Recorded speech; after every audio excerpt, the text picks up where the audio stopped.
네, 반갑습니다. 페이지 13쪽을 펴십시오. 여기 안 갔다. 보현행자의 서원을 먼저 읽겠습니다. 보현행자의 서원. 모든 부처님께 예경하겠습니다. 모든 부처님을 우러러 찬양하겠습니다. 널리 공양을 닦겠습니다. 모든 업장을 참회하겠습니다. 남이 짓는 공덕을 기뻐하겠습니다. 부처님께 설법하여 주시기를 청하겠습니다. 부처님께 이 세상에 오래 계시기를 청하겠습니다. 항상 부처님을 따라 배우겠습니다. 항상 모든 중생을 수순하겠습니다. 지은 바 모든 공덕을 널리 중생에게 회양하겠습니다. 이러한 보현행자의 서원이 다함이 없고 지치거나 싫어하지 않으며 보현행은 완전한 보살행을 갖추어 참다운 진리의 세계에 들어 해탈 경계로 나아가기를 발언합니다.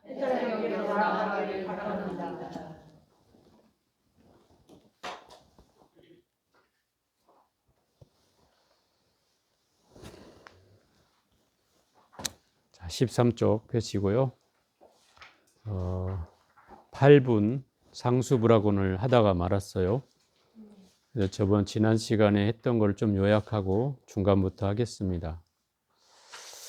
청불주세원은 부처님이 오래 계시기를 청하는 수행인데 왜 이 수행이 필요한가는 제가 지난 시간에 잠깐 언급을 했는데, 아난존자가 부처님께서 이미 내가 세 번이나 여기에 더 남아서 중생을 제도하겠다는 얘기를 했다.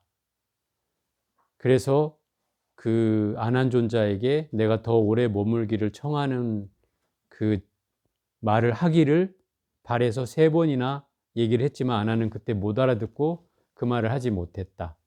그래서 부처님이 결국은 자기네 삶을 더 연장하지 않고 당신의 목숨대로 3개월 남겼다라고 그 구시나갈에서 열반을 듣겠다고 선언하자, 그때서야 아난존자가 이제 누구를 믿고 우리가 누구를 의지해야 되냐고 슬피 울며 이제 통곡을 한다 이 말이죠. 부처님이 그때 말하는 말이 이미 때는 늦었다. 내가 너에게 3번의 기회를 줬는데도 불구하고 너는 나한테 오래 계시기를 청하지 않았다. 그래서 내가 그냥 그대로 가는 것이다. 이렇게 얘기를 했단 말이에요. 결국은 이 청불주세원에서 하는 얘기는 그거예요. 모든 부처님이 깨달음을 얻고 나서 법을 펴시고 또 돌아가실 때가 임박해서 그 제자 누군가에게, 가까운 사람이겠죠. 가까운 사람에게 내가 더 오래 머물러서 법을 청하는 사람을 더 해줄 수가 있다고 언급을 한다 이 말이에요. 그럴 때는 당연히 누구라도 할 것 없이 부처님께 여기서 말한 대로 오래 계시기를 청하는 말을 해야 된다 이 말인 거예요. 그래야지 부처님도 그 말을 듣고 좀 더 계시다가 중생들이 필요한 상황들을 더 해결해 주고 난 뒤에 좀 늦게 열반에 드실 수가 있다 이 말이죠. 왜? 열에는 그거를 조절할 수 있는 능력이 있기 때문에 가능하다는 거예요. 그래서 그런 상황이 되면 누구라도 그 청을 해야 된다는 뜻이죠. 관례적으로. 모든 부처님 시대마다 그래 왔다는 거예요. 하물며 부처님한테 청하는 것도 물론이고 더군다나 중생으로부터 천상에 이르는 모든 중생들과 그리고 불보살, 청문영각 등의 그런 보살들까지도 이 오래 계시기를 청해야 한다. 이렇게 말하고 있어요. 부처님뿐만 아니라.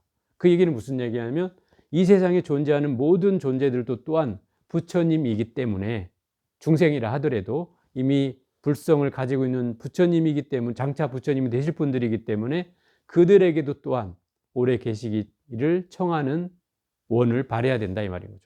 그래서 이 보현보살은 그래서 모든 중생들에게까지 이 법을 청하는 또는 열애가 부처님이 오래 계시기를 청하는 것을 계속 하겠다고 하는 거예요. 한 생각도 쉬지 않고.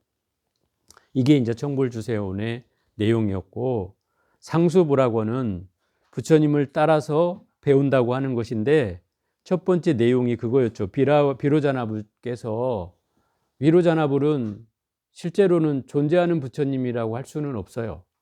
석가모니 부처님의 법신불이기 때문에 진리 깨달음을 형상화한 분이다 이 말이에요. 그래서 모양이 있는 것 같지만 사실은 모양이 없어요. 이 비로자나불은. 우리가 비로자나 수인을 하고 있는 분이 있잖아요. 그래서 형상으로 중생에게는 나투어져 있지만 실제 모습에는 원래 자기의 모습이 없다 이 말이에요. 비로자나 부처님은.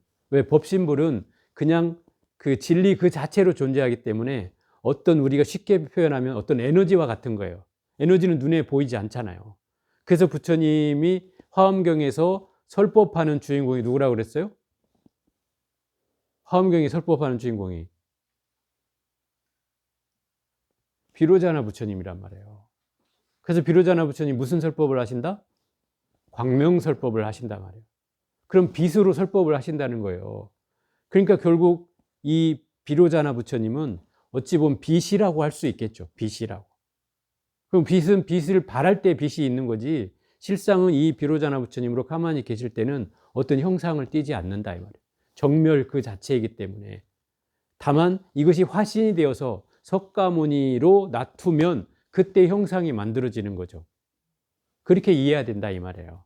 우리가 비로자나 부처님이라 여기서 나오니까 비로자나 부처님 어떤 형상이 있는가 이렇게 생각하지만 사실은 석가모니 부처님의 근본적인 깨달음에 대한 모습으로서 이 비로자나 부처님을 표현하는 거다. 그래서 처음 발심한 때로부터 물러서지 않고 정진해서 불가설부가설 셀 수 없는 몸과 목숨으로 보시하고, 이 셀 수 없는 몸으로 보시한다는 것은 수도 없이 제가 얘기했어요. 호랑이한테 몸을 던지거나 개성한계를 얻겠다고 저 백척간두에 진일보하거나 또 그 다음에 뭐 비둘기 한 마리 살리겠다고 자기 몸뚱아리를 저 위에 다 올려놓거나, 그죠? 또 심지어 금강경에서는 인욕 선인으로 있을 때 가리왕이라는 아주 극악무도한 왕이 나타나서 팔을 자르고 다리를 자르고 뭐 귀를 자르고 코를 자르고 7군데의 몸을 다 잘라도 부처님은 어땠다 그래요? 원망하거나 성내지 않았다. 이렇게 표현하잖아요. 그 말은 결국은 부처님은 인욕 선인이었을 때 무수히 많은 사람에게 몸과 목숨을 바친 거예요. 보시한 거예요. 그걸 통해서, 그런 인행을 통해서 부처님이 되었다는 거예요. 그런데 우리한테 이걸 적용해 보면 과연 우리는 그렇게 몸을 던질 수 있는가? 라는 질문을 던지면 여러분들이 저는 못합니다. 이렇게 얘기하기가 쉽죠. 그죠? 저는 못합니다. 왜? 이미 목숨을 던진다는 그 두려움이 앞서기 때문에 사실은 이게 쉽지 않죠. 그런데 부처님도 결국 인행시가 되었을 때, 이 인행시는 뭐냐면 보살이나 또는 장자나 어떤 이미 깨달음 직전에 보살의 단계에서 주어지는 이 수행의 일과다 이 말이에요. 이게 여러분들도 만약에 부처가 된다면 이 부처가 되기 직전에 부처님이 행했던 이런 인행시의 모든 몸과 목숨을 헌신짝저로 벗어던지는 일을 우리도 하게 될 것이다 이 말이에요. 자연스럽게 내가 부처가 된다면 모든 부처님이 그래 왔다는 거예요. 그러니까 석가모니 부처님은 더욱더 그런 용맹한 마음을 더 많이 냈기 때문에 더 빨리 부처님이 되었다고 했잖아요. 그런 거와 같은 거죠. 결국 우리도 만약에 부처가 된다고 하면 이런 경계를 똑같이 겪게 된다는 거예요.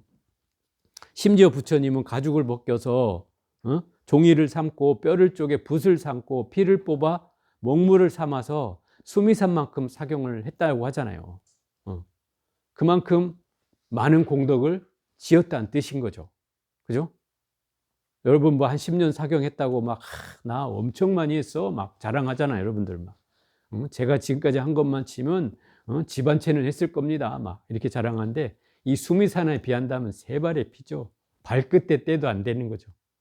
그죠? 왜냐하면 수미산이라는 건 사실 지구를 덮고도 남을 만한 상징적인 산이에요. 그니 어마어마한 크기죠. 그런 산만큼 했다는데 부처님이 여러분이 한 거는 거기에 비하면 흔적도 안 남아. 점으로 표시될 거예요. 점. 응? 그렇겠죠? 그러니 내가 명함을 내밀지 못한다. 부처님에 비하면.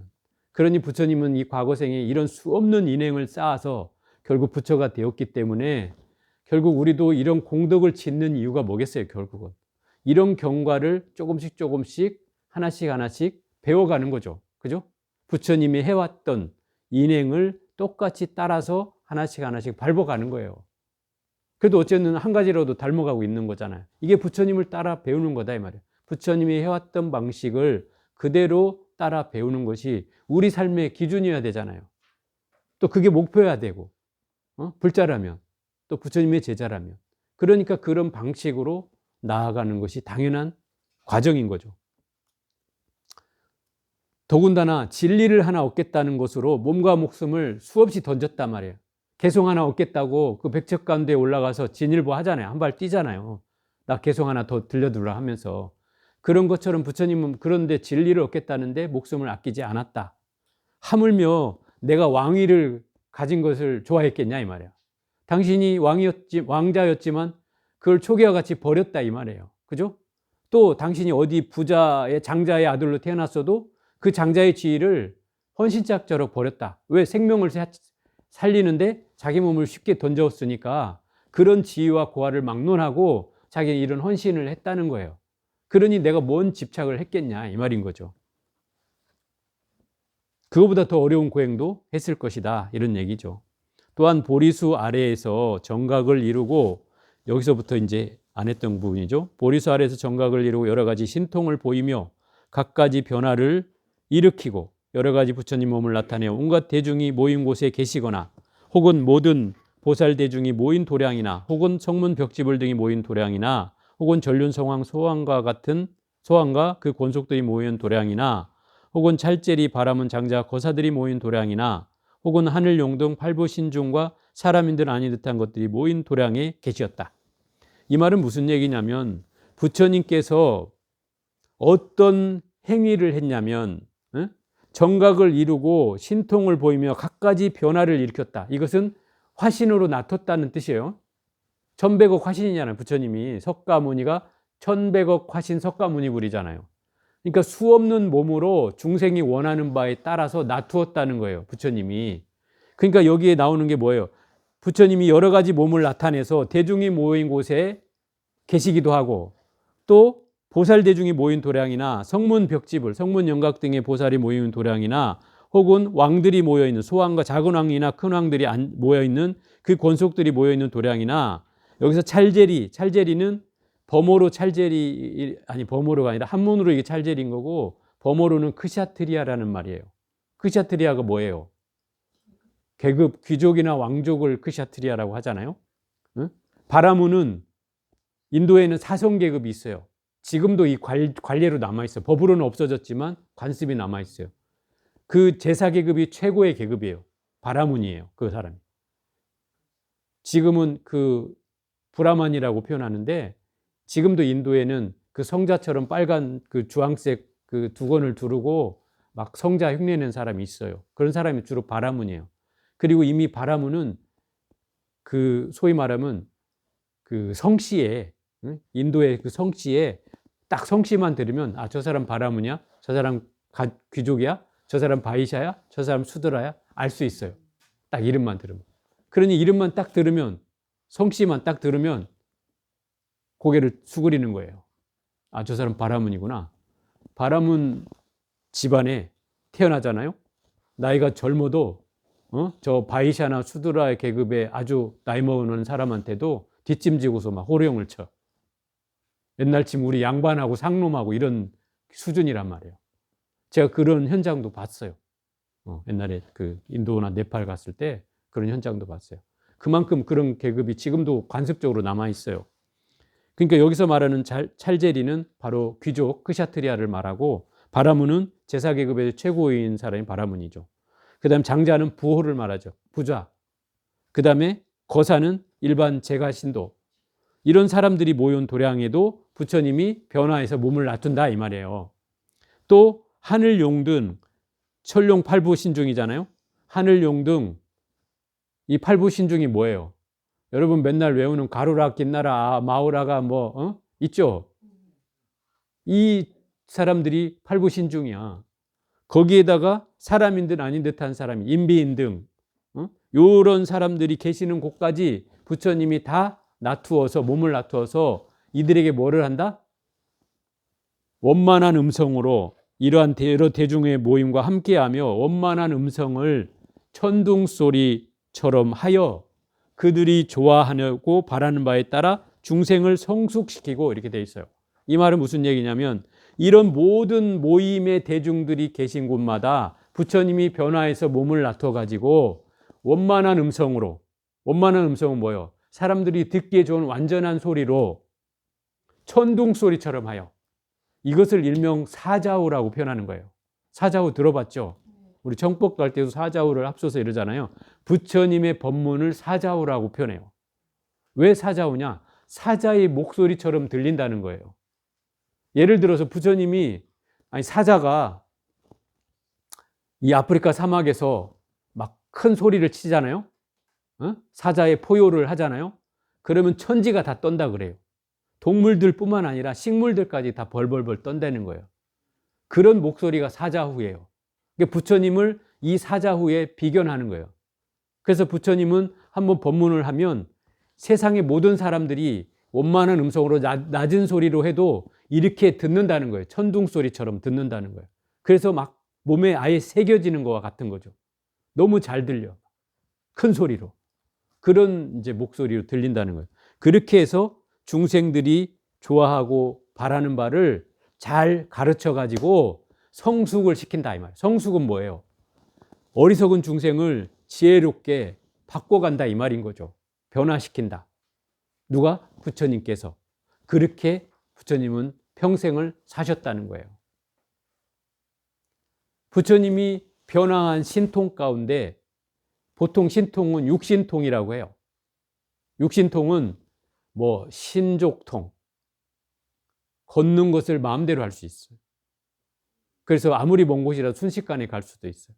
또 신이통이 있어요. 신이통은 듣는 것에 이미 달통이 됐어. 아무리 멀어도 다 들을 수가 있어. 그리고 숙명통이 있어요. 과거도 알아, 과거. 부처님이 전생의 인연까지 다 알아. 그게 숙명. 그 다음에 또 타심통이라고. 타심통은 뭐예요? 사람의 마음을 꿰뚫어 보는 거죠. 타심통. 그 다음에 또 뭐가 있죠? 천안통이 있어요. 천리를 볼 수 있는 하늘의 눈을 가졌어요. 그걸 다 내려다 볼 수 있는 그 눈을 가졌고, 그 다음에 누진통이라고 해서 모든 번뇌가 사라진 경계를, 그런 신통력을 얻었어. 이게 이런 신통을 부처님은 가졌어요. 그렇지만 부처님은 신통을 크게 보이지 않았어요. 몇 군데에서는 신통력을 보였어요. 가장 대표적인 게 부처님이 그 쉬라바스티가 바로 사위성이거든요. 우리 금강경에 나오는 기수국 고도건, 사위성, 기수국 고도건, 사위국, 기수국 고도건 나오잖아요. 그 사위국이라는 나라가 바로 쉬라바스티라는 말이에요. 그 나라에 부처님이 계실 때 어머니 마야 부인을 위해서 하늘 세계로 올라간다. 그게 도리천인가? 맞죠? 지장경에 나온단 말이에요. 도리천인가 올라가서 어머니 마야 부인을 위해서, 물론 마야 부인뿐만 아니라 거기에는 천상의 신들까지 다 모여있는 자리에서 법문을 한단 말이죠. 부처님이. 그래서 3개월 동안 이들을 깨우치고 나서 하강을 한다. 하강을 한 곳은 이 쉬라바티가 아니고 한참 떨어져 있는 곳이에요. 거기에 하강을 해요. 실제로 그 흔적이 지금도 남아있어요. 그리고 옛날 그 한 300~400년 전에 거기를 유적을 조사한 사람에 의하면 땅속 깊이 엄청난 계단이 묻혀 있었다. 이렇게 얘기를 하고 있어요. 그 말은 무슨 얘기냐면 부처님이 경전의 표현대로 하면 하늘에서 계단을 통해서 내려왔다는 거예요. 계단을. 여러분 계단을 타고 하늘에 내려올 수 있어요? 부처님 계단을 타고 내려왔다. 심지어 거기에 옆에 따라오는 제자가 일산을 받쳐들고, 일산 알죠? 태양을 가리는 일산을 받쳐들고 이렇게 내려왔다고 돼 있어요. 그래서 저 남방에서는 부처님의 행차하는 모습을 항상 일산을 들고 부처님을 항상 행차할 때 가지고 다녀요. 지금도 의식할 때 해요. 봤어요? 아니 부모 스님은 항상 그 수승양 보살이 당신 부처님이니까. 어쨌든 이제 그런 경계로 해왔단 말이죠. 그래서 부처님이란 존재가 이런 신통을 보여줬지만 부처님의 신통은 제가 봤을 때는 그런 얘기를 하고 싶은 거예요. 진짜 부처님 신통은 뭘까? 우리가 이해할 수 있는 신통은 뭘까? 정말 부처님이 날아다니고 막 사람 마음을 꿰뚫고 막 이러는 게 신통일까? 저는 정말 신통이라면 더 쉽게 표현하자면 이런 것 같아요. 내가 보고 있지만, 눈을 통해서 보고 있지만 보는데 걸리지 않고, 내가 소리를 듣고 있지만 듣는 소리에 걸리지 않고, 또 코로 냄새를 맡고 있지만 그 냄새에 걸리지 않고, 또 혀로 맛을 보고 있지만 그 맛에도 걸리지 않고, 또 몸으로 감촉을 느끼지만 그 감촉의 대상에도 걸리지 않고, 또 생각의 대상인 것에도 분별하지 않아서 이 안이비설신으로 일으켜지는 모든 경계를 대함에 있어서 어떤 마음도 동요하지 않는 것. 저는 그것이 부처님의 신통력이다 이렇게 생각해요. 그래야만 하는 거예요. 제가 봤을 때는. 그래서 우리가 부처님을 따라 배운다는 건 바로 이런 모습을 따라가는 거예요. 신통력을 배우는 게 아니라. 그렇잖아요? 그죠? 그게 우리가 말하는 저는 신통력, 부처님의 신통력이라고 생각이 들어요. 마침내 열반의 드심을 보이시던 이와 같은 일체를 내가 모두 따라 배우느니라. 마침내 열반의 드심을 보이시던 이것을 따라 배운다는 건 무슨 말이에요? 부처님이 열반에 드시는 것을 선언했잖아요. 나는 3개월 후에 구시나갈에서 열반에 들리라. 그리고 그걸 보여줬어요. 대중들한테. 그죠? 이것을 가리켜서 뭐라고 표현하냐면 파리니르바나라고 표현해요. 이걸 우리말로 하면 완전한 열반이고 한문으로 하면 반열반이라고 해요. 반이 아니라 반절 열반이라는 뜻이 아니에요. 반열반이라고 하는 건 완전한 열반이라는 뜻이에요. 그래서 쿠시나가르에 가면은 그 쿠시나가르 템플의 이름이 파리니르바나 템플이에요. 무슨 말이에요? 완전한 열반을 한 절이라는 뜻이에요. 그러니까 결국 완전한 열반이란 부처님의 육신의 찌꺼기까지, 마지막 남아있는 육신의 찌꺼기까지 벗어던진 그 죽음을 가리켜서 완전한 열반이라고 하는 거예요. 왜? 이 몸이라고 하는 중생으로서 또는 인간으로서 결정지어진 이 몸이라고 하는 걸 다 벗어버렸을 때 그것을 완전한 열반이라고 한다. 그렇기 때문에 그 완전한 열반이라고 하는 것을 중생에게 보여준다는 건 본래 자리로 돌아갔다는 것을 대중에게 보이는 것이다. 이 말이에요. 그래서 그것을 뭐라고 표현해요? 입적 또는 원적이라고 하는 거예요. 들어보셨죠? 스님들 돌아가시면 막 원적, 입적하셨다 이렇게 하잖아요. 그 말은 본래 자리로 돌아가셨다는 뜻이에요. 본래 자리로. 그게 완전한 열반에 대한 해석이에요. 그러니까 부처님은 결국 그 열반을 보여준다는 말은 정멸의 자리, 아주 고요한 자리, 본래의 자리로 돌아가는 것을 중생들에게 보여준다 이 말이에요. 그 얘기 무슨 말이에요? 중생들이 그걸 보고 나도 그 정멸의 자리를 따라가겠노라고 마음을 내게 하게 하는 거죠.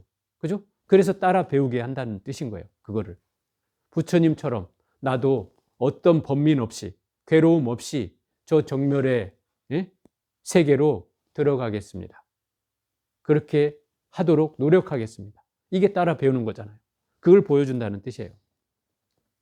지금의 세존이신 비로자나 부처님과 같이 원법계, 허공계, 시방삼태, 일체불찰, 극미진수 부처님들도 수없는 부처님들도 이와 같이 하신 것을 염렴히 내가 다 따라 배우는 것이다. 석가모니 부처님뿐만 아니라 모든 부처님들이 다 이와 같이 했다는 거예요. 이와 같이 했다는 말은 뭐예요? 이렇게 지금까지 모든 도량의 부처님들이 다 놔두어서 원만한 음성으로 천둥소리와 같은 법문을 하고 그걸 통해서 중생들이 좋아하고 바라는 바를 중생을 성숙시키고 그리고 열반을 보여서 정멸의 자리에 들게 하는 그런 걸 다 따라 배우게 한다 그랬잖아요. 모든 부처님들이 다 그랬다는 거예요. 석가모니 부처님뿐만 아니라. 그러니까 모든 부처님들도 다 부처님과 같이 똑같이 그런 경우를 겪는다 이 말인 거예요. 다시 우리가 얘기해 보면 더 쉽게 설명해 보면 예를 들어 팔만대장경에 나오는 그 내용이 어떤 부처님도 깨달음을 얻고 나서 그런 팔만대장경에 나오는 것처럼 한다는 뜻이에요. 석가모니 부처님이 만약에 다음 생에 미륵불이 부처님 되면 그 팔만대장경에 나오는 내용 중에 석가모니라는 이름은 빠지고 미륵 부처님으로만 바뀔 뿐이지 그 내용은 똑같아진다는 거예요. 거기에 나오는 이름들도 바뀔 수가 있겠죠. 그렇지만 그 배역은 똑같아. 마치 우리가 연기할 때 주인공이 어떤 역할을 하고 조연이 뭐 어떤 배역을 하고 하듯이 모든 부처님들이마다 그 부처님 시대에는 이런 석가모니 부처님 말한 가르침대로 똑같이 한다는 거예요. 대부분은 다. 물론 거기에는 지역적으로 조금씩 차이는 있어요. 조금씩. 예를 들어서 여러분 인도에 가신 분 혹시 있을지 모르겠지만 가신 분들은 부처님의 석가모니 부처님의 탄생지가 룸빈이잖아요. 그 룸빈이 주변에는 심지어 우리가 알고 있는 가섭불, 그 다음에 시기불, 또 비바시불, 비사부불, 구료선불, 구나한모니불 하는 부처님들의 탄생지가 인근에 있어요.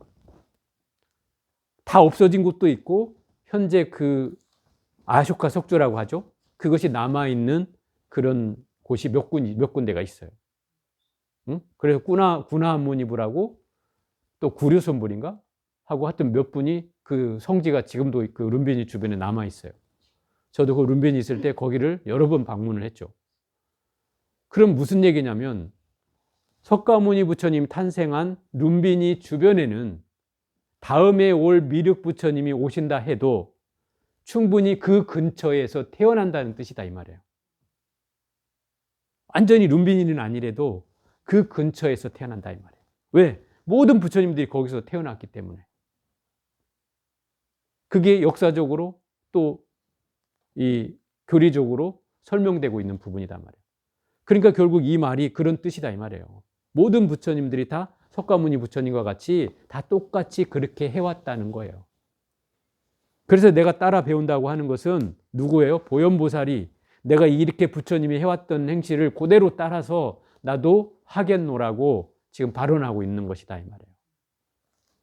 이와 같이 하여 허공계가 다하고 중생계가 다하며 중생의 업이 다하고 중생의 번뇌가 다하더라도 나에 따라서 배우는 일은 다함이 없느니라.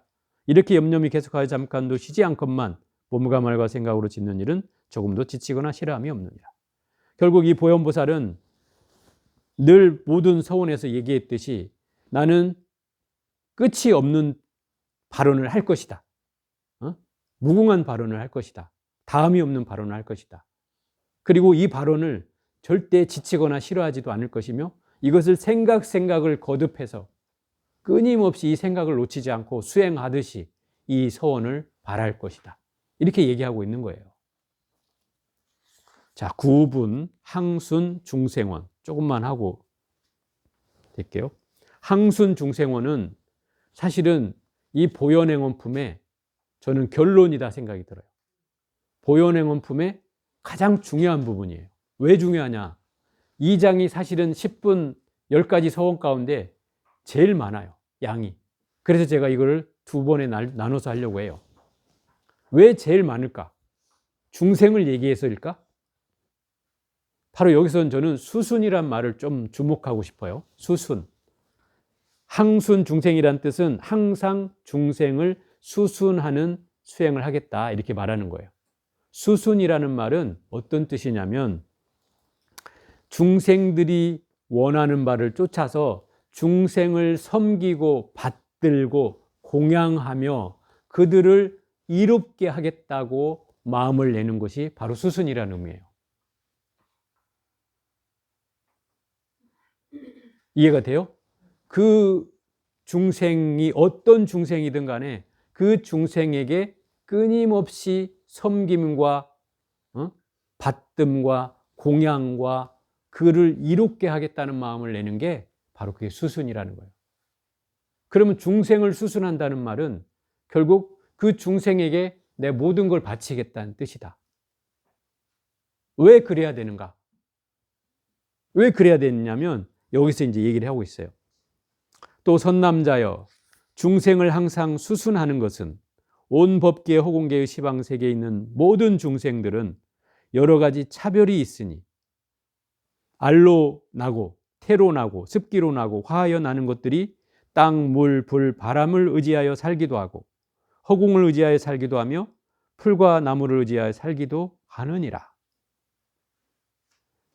지금 중생들이 여러 종류가 있잖아요. 그 중에 대표적으로 4가지를 꼽으라면 사생, 난생, 태생, 습생, 화생을 들 수 있어요.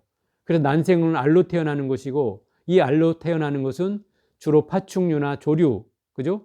포유류 중에 일부가 이 알로 태어나고 그 다음에 태로 태어나는 건 사람이나 동물, 그죠?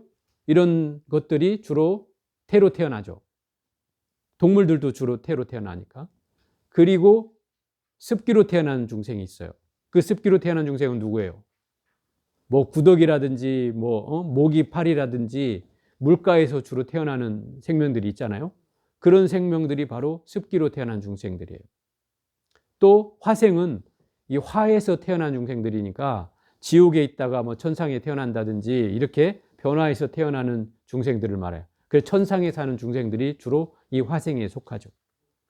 그러면 지상으로부터 지옥에서부터 저 천상에 이르기까지 모든 중생을 일컫는 말이 바로 이 사생 안에 담겨 있다. 이 중생들이 땅에서 사는 중생들이 있죠. 또 물에서 사는 중생들이 있죠. 또 불기운에서, 따뜻한 기운에서 사는 중생들이 있어요. 그렇겠죠?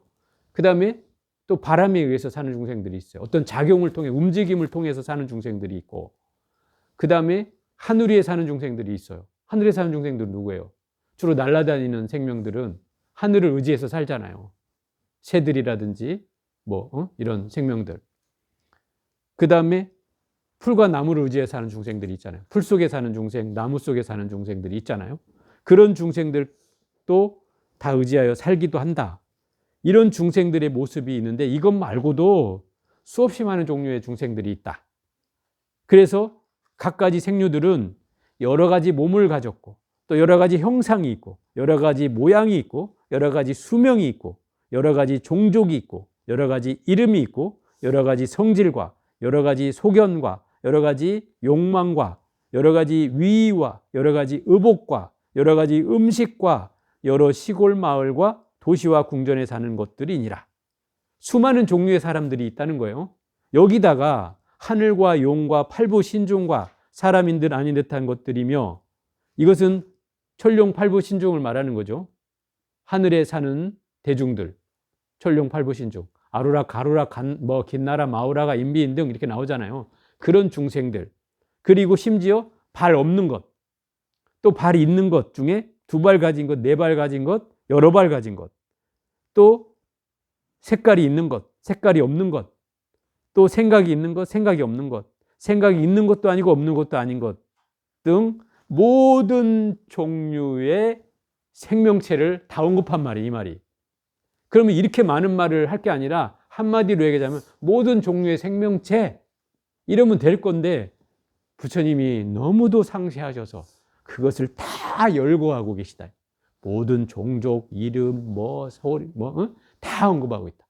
그것은 이 세상에 존재하는 모든 생명체를 다 열거하고 있다. 이 말은 무슨 얘기냐면 중생이란 종류를 다 열거하고 있는 거예요. 그죠? 중생의 종류를. 왜? 항순 중생을 하려면 모든 중생을 알아야 한다 이 말인 거죠. 그죠? 중생을 내가 섬기고 받들고 공양하고 이롭게 하려면 그 중생들이 어떤 중생인지를 알아야 될 거 아니에요. 그래서 모든 중생을 다 열거하는 거예요. 지금 부처님이. 이런 중생들을 다 어떻게 해야 되냐? 이와 같은 각가지 종류들을 내가 모두 그들에게 수순하여 여러 가지로 섬기고 공양하기를 마치 부모와 같이 하고 부모와 같이 섬기래. 그리고 스승과 아라한 내지는 부처님과 같이 받드는 거예요. 그렇게 하라는 거예요. 그게 항손 중생이라는 말이에요. 자, 이렇게 얘기하니까 아마 의아할 분도 있을 거예요. 부처님을 이렇게 섬기고 받들려면 내가 하겠는데 어떻게 중생들을 다 부처님처럼 받들란 말이냐. 이건 쉽지 않다. 심지어 이 겨울이니까 안 나타나지만 모기 파리까지 내가 부처님으로 모시라는 말이냐. 이놈들이 나를 괴롭히면 밤에 잠도 못 자는데 이놈을 내가 잡아야 잠을 자는데 어떻게 이 모기 파리를 내가 부처님으로 여기느냐. 어떻게 내가 수순을 하느냐. 이런 의문을 여러분들 갖겠죠. 그죠? 그런데 여기서 부처님이 뭐라고 하냐면 평등심이 필요하다는 거예요. 생명에는 차별이 없다. 그게 평등심이라는 거예요. 그런데 여러분들은 분명히 이 평등심을 가지려고 해도 쉽게 가져지지 않는 이유가 나는 비교가 된다 이 말이에요. 모기 파리는 나를 괴롭히잖아요. 그러니 내가 잡아야죠. 이렇게 얘기한단 말이죠. 그러니까 그러면 모기 파리면 죽여도 되는가? 이 부처님은 아니라고 한단 말이에요. 평등하다. 목숨은 평등하다. 모기라고 해서 죽고 싶겠느냐? 말하자면 여러분들이 딱 잡는 순간 모기는 순간적으로 어떤 일이 벌어지냐면 비명 행사를 하는 거예요. 그렇지 않아요? 자기 목숨이 있는데 갑자기 부지불식간에 어느 손이 나타나서 탁 쳐가지고 잡았다 이 말이에요. 그럼 비명 행사죠. 이 모기가 여러분의 여기서 어딘가를 물었다고 쳐요. 그럼 피를 열심히 빨아먹을 거 아니에요. 그럼 여러분들은 그걸 고민할 거 아니에요. 이걸 잡아 말어, 죽여 말어, 이런 고민을 하겠죠. 제가 그래서 예전에 어느 분이 나제반 분이 그런 얘기를 하더라고. 내가 막 이 모기를 한참 하니까 스님이 옛날에 인도 갔다 오셔서 그 얘기를 하셨다는 거예요. 그럼 그 너무나 나도 기억하지 못하는 거를 막 얘기하더라고. 근데 무슨 얘기를 했느냐 그러니까 인도에 가면 사실 모기가 엄청납니다. 그리고 한 3, 4월 달에 가면은 심지어 2월 초부터 모기가 나타나기 시작해가지고 막 모기가 많을 때는 공중에 내 손을 이렇게 하면 모기가 두두두두두 손에 걸릴 정도로 모기가 많아요. 많을 때는. 그래갖고 항상 인도 갈 땐 필수품이 모기장을 들고 가는 거예요. 왜냐하면 낮에도 저 성지에 앉아 있다 보면 모기들이 엄청난 공격을 해요. 그래서 그런데 가면 모기장을 쳐놓고 거기서 정진하는 거예요. 모기장 속에 들어가서. 그래야 될 만큼 많을 때는 모기가 그렇게 많아요. 그런데 더 재밌는 것은 모기장에서 잠을 자고 일어났는데 아침에 일어나니까 손바닥에 피가 묻어 있어. 그리고 바닥에 모기가 몇 마리가 떨어져서 죽어 있어. 나는 죽였다고 생각을 못했지만 이미 손바닥에 피가 묻어 있어. 이 증거가 살인했다는 증거 아니에요? 살생을 한 거죠. 그래서 그 보살님이 하는 말이 그 순간에 내가 모기를 살생했구나. 이 생각이 들어서 거기서 내가 짧게라도 의식을 하고 그 모기를 천도했다 이 말이에요. 그 얘기를 했다고 얘기를 하는 거예요. 그래서 내가 그런 적이 있었구나. 그런데 중요한 것은 그런 마음이 있어야 된다는 거죠. 설사 내가 어찌하다가 잘못 죽였다 하더라도 너 당연히 죽어야 돼. 이런 생각을 가지면 안 된다는 거죠. 그렇잖아요. 내가 자다가 어떻게 해가지고 맞아서 갔다고 하더라도 비명생사한 그 살생한 모기에게 발버리심 진언이라도 좀 외워주고 그들을 위해서 뭔가 마음을 자비로운 마음을 내야 된다 이 말인 거죠. 그런 마음이라면 저는 이 마음에 부합한다고 생각이 들어요. 그렇지 않으면 만약에 너는 당연히 나를 괴롭혔으니 죽여야 돼 이런다면 그것은 응당 의도 있는 살생이 되는 거예요. 그러면 이게 범죄 중에도 가중처벌이 되잖아요. 이게 의도가 있으니까. 우발적으로 했다 그러면 정상참작이 되지만 내가 의도적인 행위를 했을 때는 뭔가 가중처벌이 된단 말이에요. 그런 것처럼 우리가 살생에도 그런 그 가볍고 경중이 있다 이 말이에요. 그걸 우리가 잘 살펴야 되고, 또 그렇기 때문에 이 중생을 대하는 마음은 어느 누구를 할 것 없이 부모와 같이 섬기라는 거고, 또 스승과 같이, 선지식과 같이, 또 부처님과 같이 섬겨야 된다는 거예요. 이 중생들을, 부처님을 그렇게 섬기라는 건 여러분들이 이해를 하지만 이 중생들을 그렇게 섬기라는 데는 쉽지 않은 일이다 이 말이에요.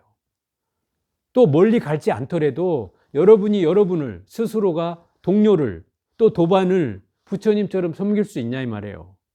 쉽지 않죠. 왜냐하면 그 사람을 보면 뭔가 단점이 보이고 부족함이 보이고 좋은 점이 안 보이고 자꾸 뭔가 지적할 것이 보인다면 이건 부처님처럼 보는 게 아닌 거죠. 반대로 그 사람이 정말 좋은 점만 보이고 그 사람은 정말 훌륭한 면만 보인다면 그것은 그 사람을 부처님처럼 보려고 하는 노력인 거죠. 그죠? 그런 마음이 결국 이런 걸 만든다는 거죠. 그래서 어떤 마음을 가져야 되느냐 이렇게 얘기하고 있어요. 이게 이제 축원에도 나오는 대목인데 병든 이에게는 뭐가 되어줘요? 의사가 되어주고. 여러분이 의사가 아니래도 의사와 같은 마음을 가지라는 거예요. 무슨 말이에요 그게? 그 병든 사람을 위해서 어떤 방식으로 치료해 줄 것인지, 어떻게 해야 그 사람 병을 치료할 수 있는지를 고민해서 의사와 같은 마음을 가지라는 거예요. 그래서 어떻게든 병을 낫게 하겠다는 마음을 갖는 거죠. 그게 의사가 되는 마음이죠. 또 두 번째는 길 잃은 이에게 바른 길을 가르쳐 준다. 이 말은 무슨 얘기예요? 바른 길을 보여준다는 것은 길 잃은 사람이 누굴까요? 어리석은 사람을 말하는 거죠. 길을 잃은 사람이란 어리석은 사람에게 그 바른 길은 뭐예요? 지혜로운 길을 가르쳐 주는 거죠. 지혜로운 삶을, 지혜로운 수행을 보여주는 거예요. 그걸 통해서 지혜로 나아가라는 의미가 있죠. 또 어두운 밤에는 빛이 되어줘요. 지금은 후레쉬라도 비춰줘서 빛이 되어줄 수 있지만 옛날에 후레쉬도 없는 세상에 어떻게 빛이 됐을까요? 어떻게 해야 빛이 됩니까? 어두운 밤에 그 사람이 빛이 될 수 있는 방법이 뭐예요? 나 가니까 따라와 이건가요? 같이 가주는 거겠죠. 같이 가주는 거. 어두운 밤에 혼자 가기 무서우니 두려우니 내가 같이 가주겠다.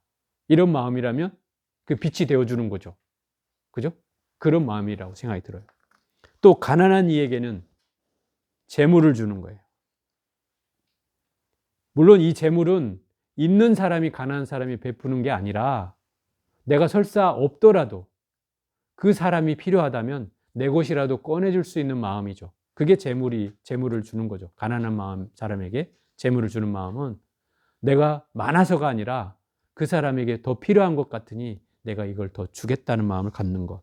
보살이 이와 같은 중생들을 평등하게 보고 이롭게 함이라. 이게 보살심은 결국 평등심에서 나오는 거예요. 그 평등심은 어디서 나오냐? 대비심에서 나와요. 대비심은 뭐예요? 자비로운 마음이다 말이에요. 이걸 다른 말로 하면 여러분 제가 아마 어디죠? 지난 공부할 때도 이런 얘기를 많이 했는데 지난철에 법성계 할 때인가요? 동체대비 이런 말 했죠. 동체대비라고 하는 말은 이 대비심은 어디서 나오냐? 너와 내가 똑같다는 데서 나온다 이 말이에요. 너와 내는 한 몸에서 나왔어. 너가 아프면 나도 아프고 내가 아프면 너도 아파. 이게 유마가사가 한 말이잖아요. 이게 동체대비라는 말이에요. 이 말의 핵심이 동체대비라는 거예요. 당연히 인지상정으로 너와 내가 똑같기 때문에 그렇기 때문에 내가 아프면 너도 아플 거니 내가 도와줘야 돼 라는 마음을 일으킨다는 거예요. 그게 동체대비예요. 이 말은 평등심에 기인하고 대비심에서 기인하는 거예요. 이것이 중생을 수순한다는 의미예요. 그래서 결론적으로 얘기하면 물론 이 다음 구절은 다음에 하겠지만 결론적으로 얘기하면 중생을 수순한다는 것은 부처를 수순하는 것이다. 이 말인 거예요. 이게 이 보현행품의 핵심이라고 얘기하는 이유예요. 항순 중생원이 이 보현행품의 핵심이라는 이유도 바로 여기에 있어요. 중생을 수순한다는 것은 부처를 수순하는 일이고 부처를 수순한다는 건 중생을 수순하는 일이다. 왜? 부처와 중생이 차별이 없기 때문이다. 평등하기 때문이다. 이런 사고의 바탕에서 이 자비가 일어나는 거예요. 중생을 위하는 마음을 일으키는 거예요. 이게 보현행어품의 엄청난 얘기예요. 제가 마지막으로 성철 스님이 옛날에 94년도인가 돌아가셨어요. 93년도, 94년도에 돌아가셨는데, 이분이 그 전에 그 엄청난 이 종정법어를 이렇게 신문에 기고하고 했어요. 그래서 일간지에서도 한 번씩 그 신년에 법어를 하시면 이렇게 실어줬었어요. 일간지, 우리 그 뭐 불교신문 말고 유명한 일간지들 있잖아요. 그런 데서도 실어줬단 말이에요. 그때 성철 스님 법어가 굉장히 세간에 화제가 된 법어들이 있었어요. 왜냐하면 이 법어가 그때까지도 스님들이 전부 다 한문으로 막 법어를 했단 말이에요. 막 계속 막 몇 줄 적고 그 뜻 적어놓고 알쏭달쏭한 뭐 말도 어렵고 막 뭐 선사들이 하는 말들이 있잖아요. 막 한강의 물을 뭐 한 모금에 마셔버린다. 막 이런 막 말도 안 되는 얘기 같은 이런 얘기들을 막 하는 것들을 썼는데, 이 성철 스님을 통해서 한글로 이 법어가 만들어진 거예요. 여러분 아까 금방 얘기한 이 사는 산 부른 물도 세상 사람들한테 엄청나게 회자된 말들이에요. 유행한 말이죠. 근데 제가 이 구절에 맞는 그 공부를 하다 보니까 그 구절이 있어서 소개를 해드리려고 하는 거예요. 제가 그대로 읽을 테니까 한번 들어보세요. 제목이 참다운 불공이란 뜻이에요. 불공, 부처님한테 공양을 올리는 걸 불공이라 하잖아요. 집집마다 부처님이 계시니 부모입니다. 내 집안에 계시는 부모님을 잘 모시는 것이 참 불공입니다. 거리마다 부처님이 계시니 가난하고 약한 사람들입니다. 이들을 잘 받드는 것이 참 불공입니다. 발밑에 기는 벌레가 부처님입니다. 보잘것없이 보이는 벌레들을 잘 보살피는 것이 참 불공입니다. 머리 나는 새가 부처님입니다. 날아다니는 생명들을 잘 보호하는 것이 참 불공입니다.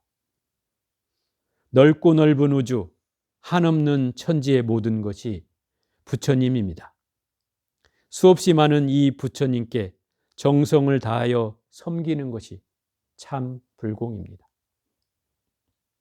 이리 가도 부처님, 저리 가도 부처님, 부처님을 아무리 피하려 해도 피할 수 없으니 불공의 대상은 무궁무진하여 미래겁이 다하도록 불공을 하여도 끝이 없습니다. 이렇듯 한없는 부처님을 모시고 항상 불공을 하여 살 수 있는 우리는 행복합니다.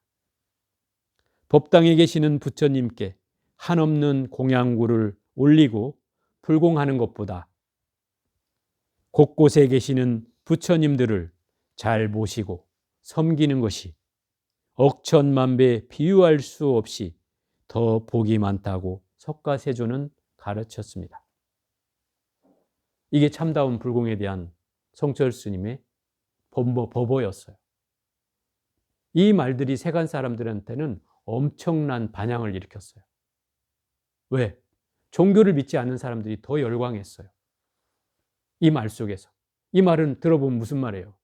너 법당에 가서 부처님한테는 다 머리를 쳐박고 절하면서 뭘 해달라, 뭘 하겠다 이렇게 해놓고 결국 돌아서서 다른 사람한테는 침을 뱉고 욕하고 이렇게 하지 않느냐. 그럼 부처님한테 공덕 짓는 게 무슨 소용이 있느냐. 네 집안에 있는 부모님, 네 옆에 있는 어려운 사람, 네 발밑을 기는 벌레, 하늘을 나는 새, 다 그들도 부처님이다.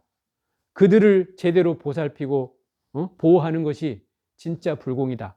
부처님한테 올리는 것만이 불공이 아니라 바로 이런 생명들에게 내가 끝없는 마음을 일으키고 수순하는 마음을 일으키는 것, 이것이 참 불공이다. 저는 이 대목을 읽으면서 바로 이 성철 스님이 바로 이 보현행원품을 공부하고 나서 이런 말을 쓰지 않았을까?